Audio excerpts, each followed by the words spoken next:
Hi, everybody, and welcome again to this edition of the Darren Newman Dialogues. It's great to have everybody back again today. Dr. Newman, great to see you.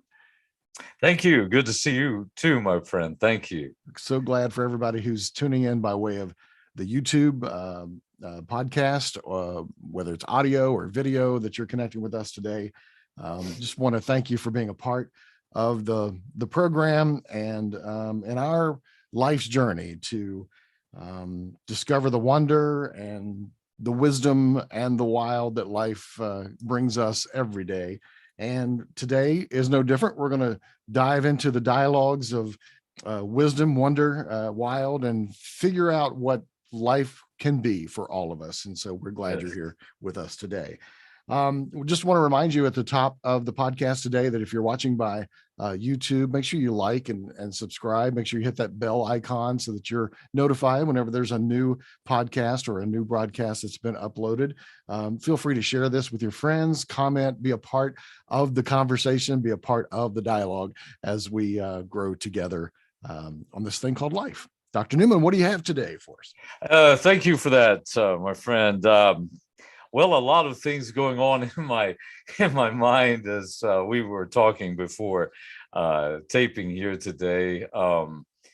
I've had a thought going on that runs into what we've been trying to do with wonder, wisdom, and the wild. I ran across it in a book, and it was asking the question, where is the healing? And it's a book about church development, and it's a theological book. It gets into that sort of theological thought around that. And you and I had discussed that a lot, but I ran onto that question, and I don't know that that's a verbatim question, but it is the question, where is the healing? And I thought all about what we're doing is a sense of healing. I've been on to that, like how much we need healing. Mm-hmm. If we think about the great philosophers, theologians, the great ministers, the great teachers, the great religious leaders of the past and even of the present and will be of the future, we are all healers. Because we're all teachers, we're all thinkers, we're all leaders. I mean, if in leadership we're not seeking to heal and to make whole, or to address a question or to address an issue that is giving people trouble or taking away what Epicurus called the peace of mind and the pleasure of the body. Of course, I mean, he's a very controversial thinker. I love what he said one time, that if we have happiness, it's eudaimonia in the ancient Greek. If we have eudaimonia, and I've often struggled with what that happiness is. What is it that they're talking about in the idea of happiness? And the best way I know how to think about it or to talk about it in my own mind, the way I teach it to my students, is for a sense of contentment, a sense of fulfillment. So he writes in this last line of this one letter, he says, if we have happiness, if we have that sense of fulfillment, peace of mind, contentment, we have everything. But if we lack it, we do everything in order to gain it. Isn't that a beautiful thought? It is. Striking thought, isn't it? That if we have that sense of fulfillment, peace, contentment, call it what you will. I mean, it's the word eudaimonia. I mean, people have tried to figure out what is, I mean, Aristotle called it happiness, but I'm not sure that it does that. I mean, when I think of happiness, I think of sort of giddiness, I guess. Like kind of like getting a Christmas gift on Christmas morning or something like that. It makes me giddy, or like as a child, kind of giddy. I remember one time someone said to me, I was still in high school, and they said, she came up beside me. She said, pinch me, pinch me. I said, why would I want to pinch you? She said, because I'm in such a good mood. I don't know why. So I might get laughing too hard or something like that. And, I mean, I looked at her like, what's wrong with you? That's what I mean when I think of happiness. I think of like this, just this good mood. And then, you're feeling kind of like, I don't know, giddy. But giddiness will soon pass away. And that's not what I think of in this happiness thing. It's much deeper. It's not much deeper. It is light years away from what that is, from what giddiness is. It's a sense of fulfillment in life, one of peace, contentment, activity. I love the word fulfillment because fulfillment has to do with action. It's not just sitting and being, in this sense of not doing anything, but this sense of activity, like this world is beautiful and wondrous, and I'm a part of it. It does have its pains, but the pains leads on to joys, and I'm learning from it, and I'm growing, and I'm living in all of my ways and all of my relationships, right? So that's what I think he's on about. Now, how you get there, we can talk about, we can debate, but the mission of getting us there is the beautiful thing. So again, his quote, if we have that, we have it all. We're fully charged with life. But if we lack it, we're doing everything in order to gain it. So you'll seek for it everywhere. You'll seek for a person that you think will fulfill you. You'll seek to make wealth because wealth will fulfill you. But you'll seek to have maybe accomplishments. People will look up to you. People will put you in a public office. All of that can change at a moment's notice. All of that is worthless without that sense on the inside of happiness and fulfillment. So all that we're doing here with Wonder Wisdom in the Wild is that we're trying to heal. We're healing in three ways. We're trying to give inspiration, which is the wonder. Wisdom, which is knowledge, education, making great decisions for your life, because you don't want to make crazy decisions for your life. You want to make informed ones. I mean, as I always ask my students, if you think that everything is wise, just think of your nearest person that's acting stupidly, and you're going to figure out that wisdom is not just so, like so generally found, and everything works. Just look up. I'm sorry, what'd you say? Just look up, right? Yeah, just look around. Yeah. And the wild is an interesting one for me. It keeps growing because it's this beautiful way of connecting with nature, beautiful way of the free, a beautiful way to enjoy all that life has in its raging beauty. And that is where we are, and part of the whole thing. It is where it all meets together. So I call it the wild, but it's just like the other two. It is so large.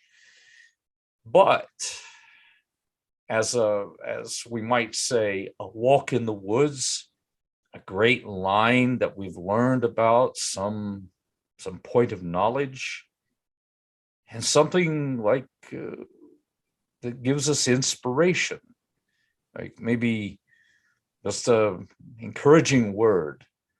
It gives us a sense of wonder, whatever. Those all go in to this great aspect of healing the human spirit. So that's what we're on about, and it's an ongoing quest and an ongoing mission. Yes. So I began to think about, like, what do we deal with in humanity that has always intrigued us, always pulled us in, and that there are these questions that I believe whenever that we are looking at our life, looking at a sense of where we're going, what we're doing, and how that all brings that sense of fulfillment. Again, back to that activity of engaging with life, right? We can't really find that fulfillment if we're just housed away. We found this out during the pandemic. We need to be human, and humans, we want relationships. We want to discover things. We want to look out beyond the next hill. We want to look at the stars. We want to see these things. And when we're told to just get inside your box and shelter in place, we're on a panic mode. You see it? We're not growing. We're not, and we're decaying. We decay in that. We become insulated. And I want to offer something through and by this that encourages us to maybe get back in touch with the world. So oftentimes I've had the privilege of addressing students that are preparing for university. They're high school students. I know the great administration that we have. They're much in touch with this idea of transformation and trying to help students fulfill their dreams through education. As we do often, and I'm privileged through and by my calling to be a part of that in some great and wonderful ways. So I've been asked to kind of inspire students to come to university. They're in high schools, and I've been given several opportunities to do that where I teach. And I count it a privilege because it goes down to because I love to do it. And I find that I've got that captive audience, and because I'm a minister and you've got a captive audience, you got something to say and they want to listen to it, it's like, hey, now we're on, it's fulfilling that calling. This goes down. Let me digress just a second here on this. I call it a privilege. I had a comment given to me one time. I was down at a local, well, it's not local, place in Kentucky that is a historical place. And well, I'll go ahead and say it. I was in Shakertown, Kentucky, right? Beautiful location. Very historic. It's the movement of the Shakers, Shaker community, and fascinating place. Fascinating. I was down there and I was taking the tour. And so there's this one part of the tour wherein that they're teaching us or how that the Shakers would go through worship. Mm-hmm. And this woman was there, this teacher, and I was talking to her, and I said, she was talking about that she is a retired teacher. Excuse me. And so I said, how many of these do you have to do? Was the question, right? How many of these do you have to do today? Excuse me again on that. And she said, I don't count it as having to do anything. I count these as great opportunities. Mm-hmm. See it, great opportunities to share. Yeah. So as I come today to us, I'm coming with this opportunity to share. So back to the 4 questions of life that we have.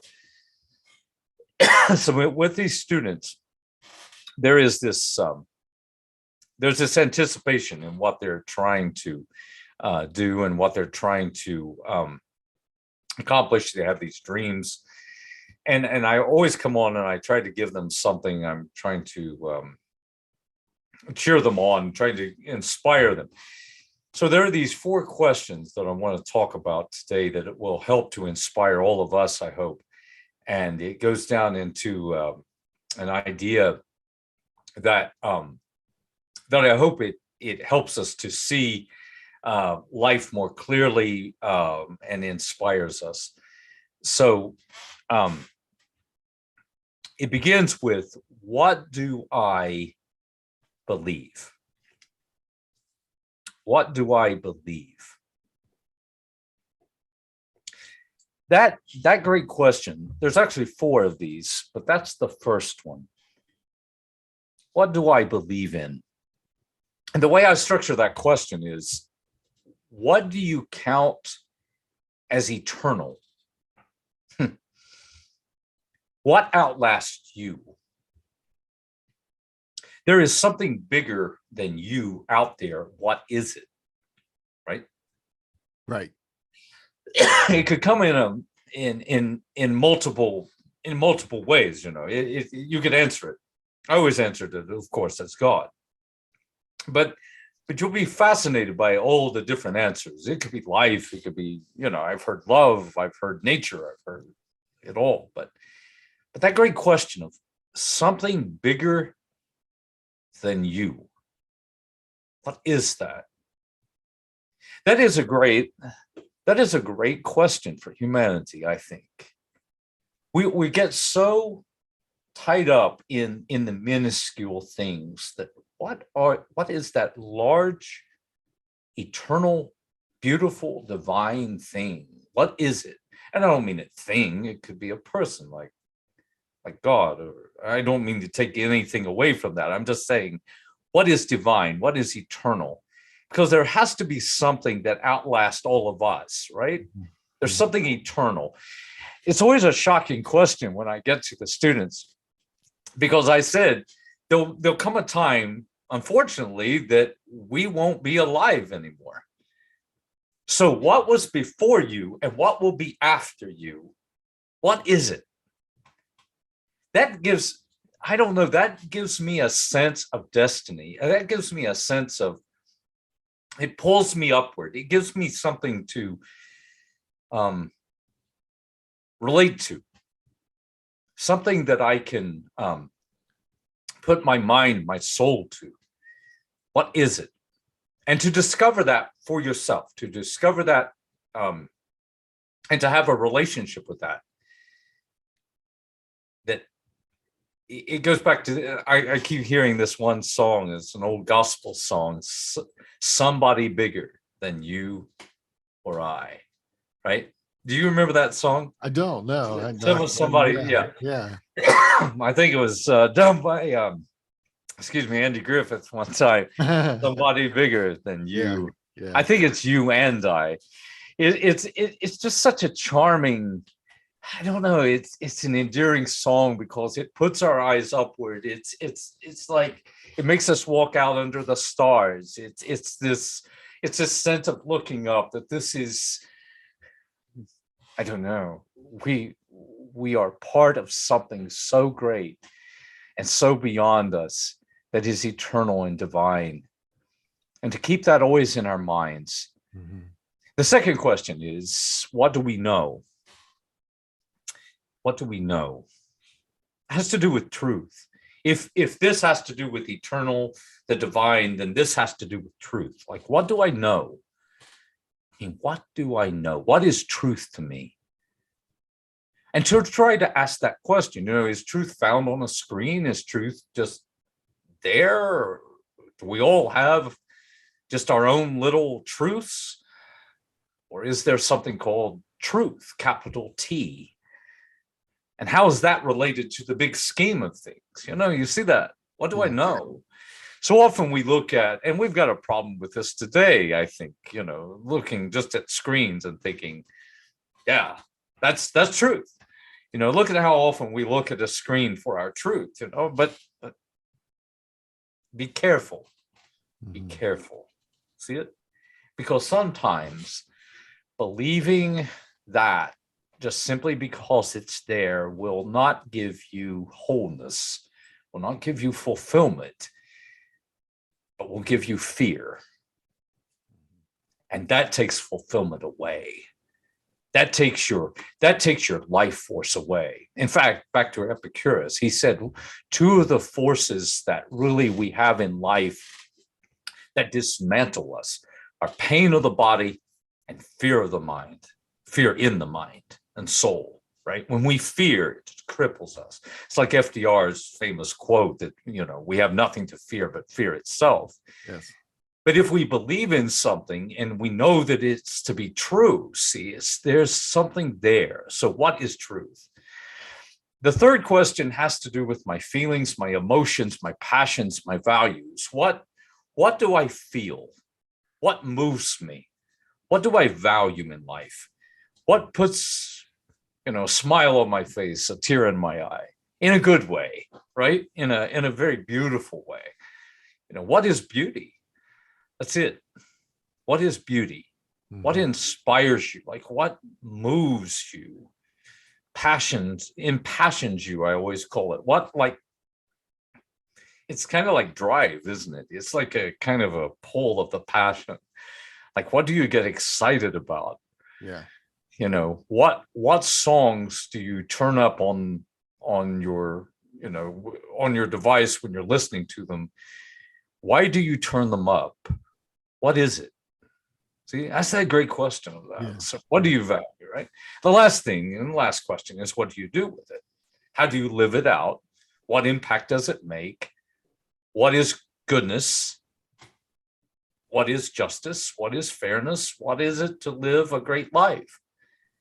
Now, all of those questions, and we could keep on going on and on about those questions, but those 4 great questions, I always tell those listening to me, I said, they will always be with you.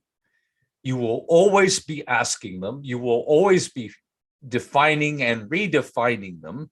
They will always guide your life. And they are beautiful, powerful questions, right? What do I believe in? What do I know? What do I feel? What do I do with it? So if you name this off in these great questions of life, not great questions of life, but what I call the great forces of life.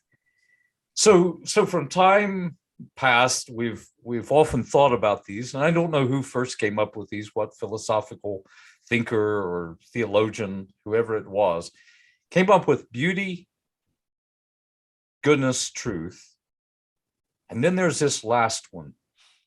Call it spirit, call it courage. I always thought about courage. It's sort of like a get up and go, gumption, whatever. See it? But those all 4, beauty, goodness, truth, and this courage, we'll call it for argument's sake, all apply to those great questions. So beauty is what moves me, right? Goodness is what I do. Truth is what I seek, what I know. And that last one, courage, has to do with what I believe in. So work them back in the order that we gave them, not to sound like I'm putting these up on a board, but just thinking about these great questions. So what I believe in gives me that spirit, that courage. It's almost like I take a breath, breathe in that courage, right? Because I know that I'm not going to fail when I base my life upon that. That will guide me. That's the reason a lot of people say, someone bigger than I, somebody bigger than I, your higher power, the one that drives you on, gives you that purpose, gives you that encouragement. And in my own life, that has been God. And I remember being given to me by someone very precious to me, who's no longer with me. And she said to me, "You're not a man of God, you are God's man." And I always remember that. I always wanted to give that to everybody. Mm-hmm. You're not just this person of God, you are God's person. Mm-hmm. That's such a beautiful thing. Yes. And it's encouraging. And it's dynamic. It will give you that gumption that you need to move on. Yeah. Come on. Yeah. Come on, move. Truth has to do, of course, with your knowledge. So courage, truth, it's education, it's wisdom, it's truth. Beauty is what moves you. And goodness is what you try to give the world. So goodness, beauty, truth, courage, beauty, goodness, truth, courage. There it is. Yeah. All the 4 questions. Now, how does that heal us? Back to my point that I've been trying to think about with all of us here today, and hopefully it's encouraging to you. You as a human being listening, all of us are human beings, of course, listening, unless the precious animals that are with us are listening too. I love that. Maybe even the trees are listening to us too. But all of the wild are listening to us. But that sense of you being human, you have great things that you seek to do and you seek to give, and you believe in greatness, and you seek for knowledge because you want to make great decisions for your life and help those who are struggling along the way. You want to be an encouragement to people. You want to have beauty in your life, and you want to give those that you love and care about beauty as well. Like the great Tecumseh said, beautify things in your life. It was a great speech that he gave. Beautify things in your life. Give them beauty. Cherish them. Value them, right? And then be good. Contribute. And how great is that? That will lead to healing. Whenever we are not working with all of those, or like when something goes down, like I'm not feeling like I know what to do here, and then maybe swing over to the other one. Like, what are you really after here? What do you really believe in? And what do you know that is good? And what gives beauty to your life? There's where you can make that decision. So whenever you're trying to deal with something, go into what you've already known and let that guide, and that will lead to the healing. So I was really moved by that question. Where are the healers? Where is the healing? So the last thing I would give is, if we're not healing, what are we doing? What are we doing? So with all of that which goes on in the world, sometimes it causes much pain and suffering. Where are the healers? Where are those who will stand in the gap and make a move and change the world? And that's who I'm appealing to today as we're meeting together and as we're listening together. So where can you offer some healing? Hope that's understandable. So that's where my mind is going today. It's big, it keeps on rolling. But when I was offered that question, where are the healers, or where is the healing? I thought back to those students who often will look at me and they'll just start to think. You can start to see it awaken in their eyes, like I can do something great here. Yes. And that's what I'm here to do. So I hope that that's understandable. I hope that's encouraging. I thought of many people that I know as you were speaking today that, especially when you began to speak about the 4 questions. I think as we grow older, often we stop questioning things. We stop, seeking knowledge. I think we stop, being intrigued by things. We grow a bit cold. And so I would just encourage anybody who's listening, and I'm thinking of people in my own life and even myself, never stop questioning, never stop. And I don't mean questioning in a doubting sort of, that I'm suspicious kind of questioning. I mean, always have your mind and heart open to learn, to dig deeper, to know more. That's what really brings me life. And since we've met, Dr. Newman, and we've gone through a little journey and adventure together, and I know the listeners and the watchers don't know everything that we've done to create this moment together today, but it's sparked in me another opportunity in my life to reset, to say, I'm 55 years old. There's more for me to do. There's more for me to discover. Yes. What do I believe at this age after all of my experiences? In your young age, you have a lot of excitement, and I think you go after things quickly, and you have great vision for things. But as you grow older, sometimes that gets squelched, I think, by life's challenges and difficulties. This was just great for me to figure out, what do I believe? What do I know? how do I feel about that? And then, Yeah. what do I do with it? I mean, I've Yeah. got all this stuff now practically and application. What do I do to do it for my life and for the people around me? I just, this Yes. is Yes. fantastic. I want to be a healer. I want to be a person who, rescues people, who brings joy and hope. And I hope that's all of Absolutely. our desires, is to become a healing person, to make the world better than it was Yes. when I Yes. came in. Yeah. Yes. I appreciate you saying that, because that's very rich and that touches my heart, my friend. Um, whenever someone takes away that power within us to question, to just simply look for truth, or to see beauty, or that we can change things, Mhm. or that we believe in something, right? Whenever they take that power of that questioning away, they're taking away our life, they're taking away our healing, Mhm. and they want to overpower us.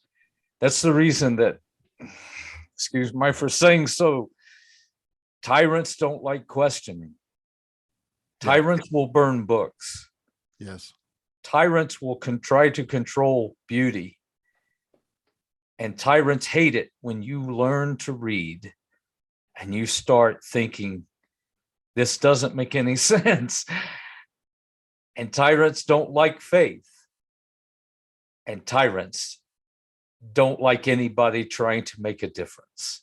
Correct. See, it zaps us, it takes us away. And I'm thinking, wow, wow, don't we need a lot of healing? Because that power of questioning, it, it's it's the way we're created.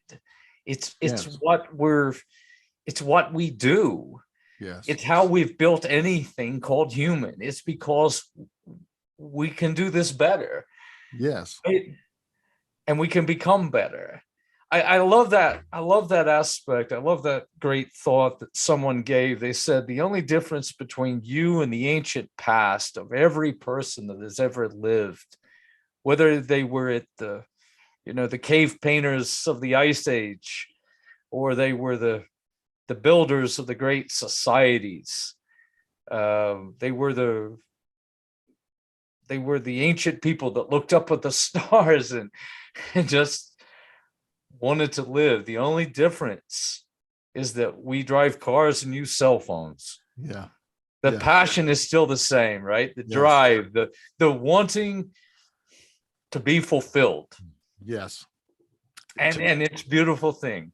To me, it's freedom. To me, Yes. it's the Yes. ability to be what I was created to be. If you Mm-hmm. if you study abusive relationships, one of the first things an abuser will do is to shut down the ability Oh, for that abuse to go out yes. and Yes. understand and get knowledge and have other people to talk to. Nicely They put. want to Yes. control them. So it's about freedom. A stall is not the right place for a horse. A leash is not the right thing for a dog. A crate, or we're to be Yeah. wild, free, run, ask Yes. questions, find Yes. adventure in our life, and go for it every single Yes. day to make a great impact in our life. That's the Yes. way I want to Yes. live every day. Yes. That's it. That's it. And that keeps us living. That keeps that fire burning. That keeps that wind blowing. That keeps that um, courage. The spirit of courage, the winds of courage, Yeah. the fire of beauty and passion, uh, the cleansing waters of truth, Yeah. and the earth growing, the goodness that it gives. I mean, that's so powerful. Yeah. And it's when we're alive. And if you see that, what I've just mentioned, and that'll be for maybe a time very close, the beautiful forces of the ancients in the earth, the air, the fire, and the water. It was said by someone, and I'll cover this probably next time. Um, when you talk to a modern thinker, we'll talk about everything is made up of the periodic table of elements, right? Mm. We'll try to memorize those, made up of carbon, hydrogen, oxygen, whatever. And someone said, to the ancient poets, there were only four: earth, air, fire, and water. And that made up it all. Yeah. And we want to talk about that. I've got a Fantastic. thought in my mind that will link up to these great forces in life and what of beauty, goodness, truth, and courage, and how that is so meaningful and applicable to our life and relationships. And I want to cover that next time. So I'm really looking forward to next time. Yeah, I'm not trying to hem this in, but no, I I want think to that's talk great. about that. So I want to continue on with that. So I've got a thought, what is the greatest, and I could ask the listeners too, what is the greatest question for you of the four? Or what is the one that is most moving for you right now? Maybe not what is the greatest. That's not true, because they're all great and they all have their power. But which one are you asking now? What is the most important one that is driving you on now? Is it, what do you believe? What is truth? Or what do you feel? Your passions? Or what is goodness? What should you do? What is that? What's the one that's really making a difference in your life? And I would ask that, and that might spark some great discussion, some great dialogue. There we are in our lives. Absolutely. Dr. Newman, thank you. That was just beautiful, wonderfully put, wonderful structured today. I love that. Thank you for bringing that to us. And next time, as you did a bit of a tease, I think it's going to be a good time for us to go deeper in some things. If you've been watching and if you've been listening today, please do get involved. Please let us know your thoughts. Give us answers to that question.